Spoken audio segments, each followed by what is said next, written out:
আজ আমরা আলোচনা করব পরিবেশ রক্ষা এবং আমাদের জীবনযাত্রার একটি কঠিন সত্য নিয়ে, যা সাধারণত মূলধারার মিডিয়া এড়িয়ে যায়।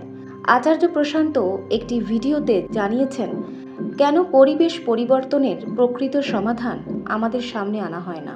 টিভি চ্যানেলগুলো জলবায়ু পরিবর্তনের প্রকৃত কারণ দেখায় না, কারণ সাধারণ মানুষ তাদের স্বার্থ ও সুবিধায় আঘাত লাগলে চ্যানেল বদলে দেয়।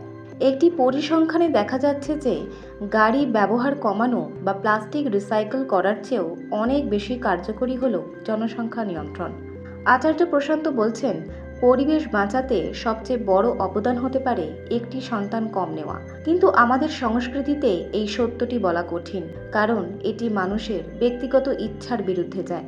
যার জীবন মিথ্যার উপর দাঁড়িয়ে, তার কাছে সত্য একটি ভয়ের কারণ। উপনিষদ বা গীতার শিক্ষা ছাড়া এই কঠিন সত্যকে গ্রহণ করার মানসিক শক্তি পাওয়া অসম্ভব। পরিবেশ রক্ষা কেবল প্লাস্টিক বর্জন নয়, বরং আমাদের চেতনার পরিবর্তন। যখন আমরা সত্যকে সম্মান করতে শিখব, তখনই প্রকৃত পরিবর্তন আসবে। আচার্যজির এই বার্তা আমাদের প্রত্যেকের গভীরভাবে ভাবা উচিত। মানুষ সাধারণত সেই তথ্যগুলোই শুনতে চায় যা তার আরামদায়ক জীবনযাত্রায় ব্যাঘাত ঘটায় না। মিডিয়া রেটিং হারানোর ভয়ে সেই চরম সত্যগুলো প্রকাশ করে না, যা মানুষের তথাকথিত সংস্কৃতি বা ব্যক্তিগত স্বাচ্ছন্দ্যে আঘাত করে।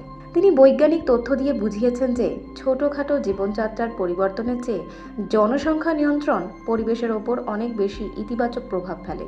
আচার্য প্রশান্তজি স্পষ্ট করেছেন যে তিনি পরিবেশবিদ হওয়ার আগে একজন গীতা শিক্ষক, কারণ সত্যকে সহ্য করার এবং গ্রহণ করার জন্য যে মানসিক উচ্চতা প্রয়োজন, তা কেবল আধ্যাত্মিক জ্ঞান থেকেই আসতে পারে।